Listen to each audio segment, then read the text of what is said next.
Diego de la Mora, quien es integrante de la organización Fundar, que es un grupo que trae un proyecto muy interesante de propuestas de políticas públicas y de transparencia, con amplia experiencia no solo en el manejo de medios, sino en asesorías específicas para la construcción de políticas públicas relacionadas con la transparencia y con la libertad de expresión y estas cosas. Diego, muy buenas tardes.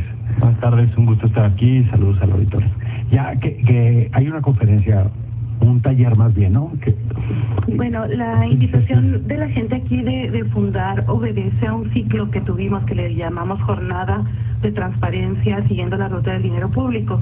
Esta jornada consistió en una conferencia que impartió hoy en la mañana, a mediodía, Justin, y ella hablaba sobre la publicidad oficial, sobre la transparencia y acceso a la información. Esta conferencia fue abierta al público, estuvo muy interesante porque nos presentó un estudio que elaboraron en Fundar, del que ahorita yo creo les puede hablar más Diego. Y hoy tenemos un taller que, si bien está abierto también un tanto a la ciudadanía, lo estamos enfocando a los periodistas. Es un taller que va a impartir Diego hoy y mañana relacionado con el presupuesto público, cómo, digamos, saber en qué se gasta el dinero público y cómo hacer análisis de este presupuesto. Que es muy relevante en los tiempos en que vivimos. Siempre lo ha sido, pero ahora recobra un nuevo protagonismo por la participación de la sociedad, ¿no? de los ciudadanos en la supervisión del uso y destino de los dineros públicos, que son dineros de todos, y en lo cual ha habido sexenios de opacidad total, ¿no?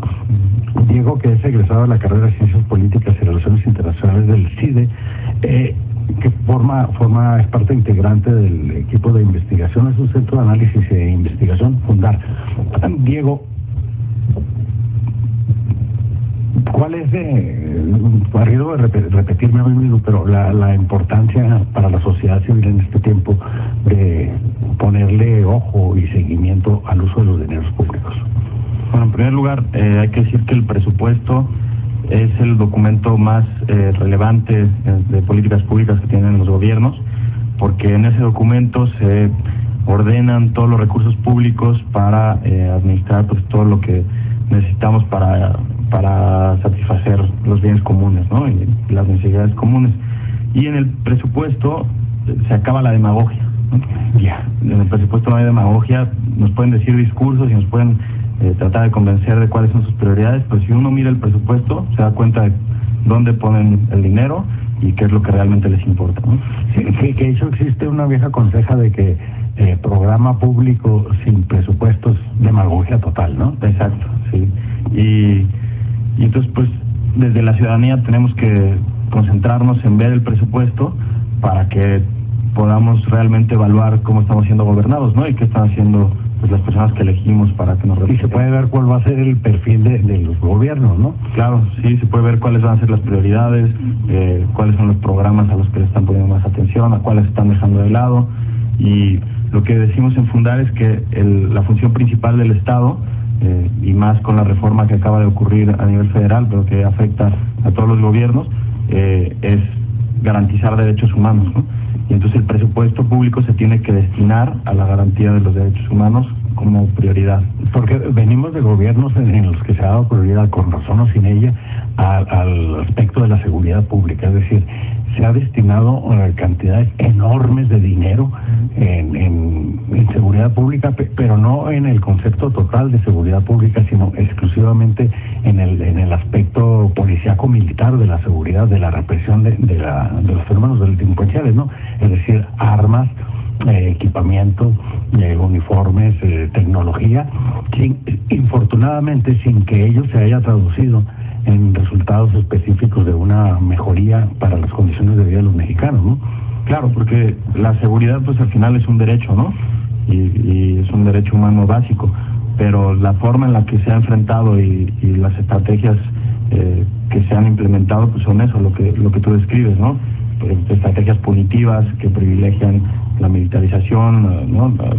Crear fuerzas policíacas represivas en lugar de hacer una estrategia integral que funcionen mejor, ¿no? Y aquí está el gran hueco entre lo que dicen los políticos, los diputados, senadores, que tienen que ver con la comprobación. Bueno, los senadores y diputados juntos de los ingresos y los egresos son la Cámara de Diputados nada más, ¿no? Pero que nos hablan de compromisos que se han hecho en campañas políticas que a la hora no se traducen en acciones presupuestales específicas, que es el caso, por ejemplo, el combate a la violencia contra las mujeres, ¿no? Y si tú lo ves en el presupuesto históricamente, las cantidades son absurdamente ridículas para las dimensiones que tiene este problema en el país, ¿no?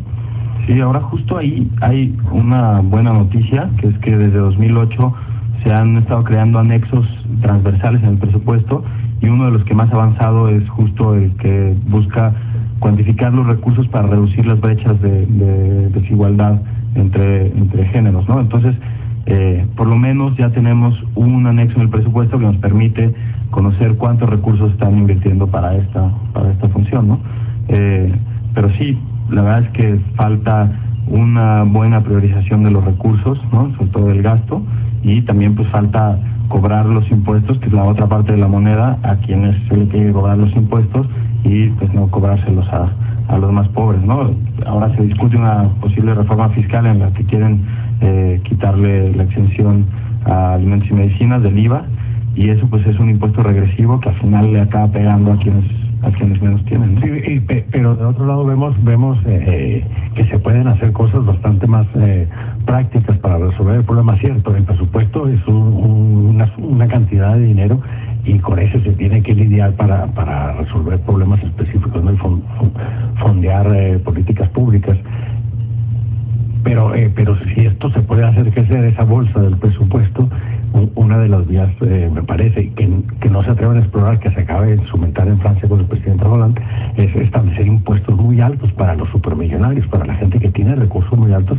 Sabemos que en México los principales 300 corporativos en el país no pagan impuestos, y no solo eso, sino que recuperan, ¿no?, dinero, nos cuesta, es decir, estamos nosotros nutriendo a los grandes corporativos, que son los que patrocinan campañas, y son los que a final de cuentas nos gusta, no definen quién va a ser presidente, quién va a ser gobernador, quién va a tener mayoría en las cámaras, ¿no? Que ahí no han querido entrarle, ¿no? No, y hay un caso bien interesante, que además es bastante patético, que es el de los créditos fiscales cancelados en 2007, ¿no? En 2007 el SAT, el Servicio de Administración Tributaria de la Secretaría de Hacienda, dijo, más bien hizo un cálculo de que le costaba más caro cobrarle a ciertos deudores, ¿no?, que lo que debían esos deudores. Entonces dejó de cobrar recursos en 2007 nada más por 70,000 millones de pesos, que es un poco más de lo que cuesta el programa de oportunidades en un año, ¿no?, para dimensionarlo. Y nosotros les hemos pedido ya desde hace un par de años que nos digan pues quiénes son esos deudores, porque hay informes de la auditoría que señalan a empresas televisivas, a equipos de fútbol, a bancos, y créditos gigantescos que pues claramente no son más caros de cobrar, ¿no? Hay créditos de 1,000 millones de pesos, pues que es absurdo que se diga que se dejan de cobrar por... No, pero que además el gobierno de la República ha sido totalmente reticente a liberar esa información. Sí. Incluso hay mociones que ya se ha hecho el propio IFAI de que debe liberarse esa información y saber a quiénes se les están perdonando los impuestos, ¿no? Exacto, el IFAI ha ordenado 4 veces que se libere esa información, y el SAT está en un incumplimiento de la ley de transparencia. Están violando la ley, ¿no? Tal cual. ¿Y qué podríamos estar argumentando? ¿Razones de seguridad nacional o qué demonios? Digo, porque las negocias que hacen los gobiernos con corporativos, empresas, no me parece que puedan inscribirse dentro del obligado secreto por motivos de seguridad nacional, ¿no? No, lo que argumentan es que están protegiendo datos personales. Pero bueno, o sea, se puede proteger datos. Es decir, no liberamos quién es la empresa, dice, para que no vayan a ir a secuestrarlo, ¿no? Y con eso ya le tapan todo, ¿no? Sí, pues no vamos a secuestrar a Televisa o a TV.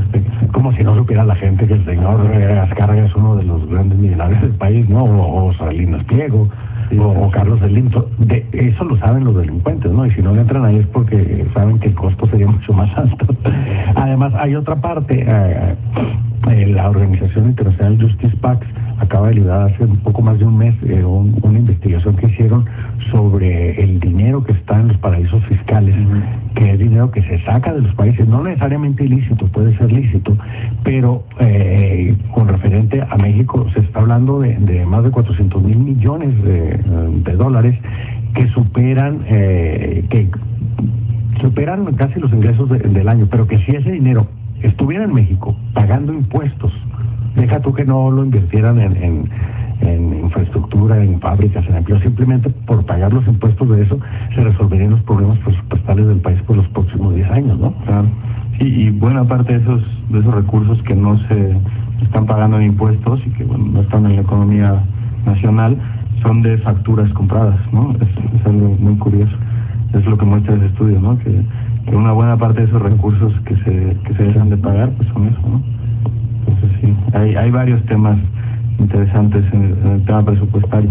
Y un tema bien interesante es el del que hablaba hoy mi colega Justin en la tarde con la red, que es el tema de la publicidad oficial, ¿no? Ese tema está más interesante. Volvemos sobre ello. Vamos a ir a los anuncios.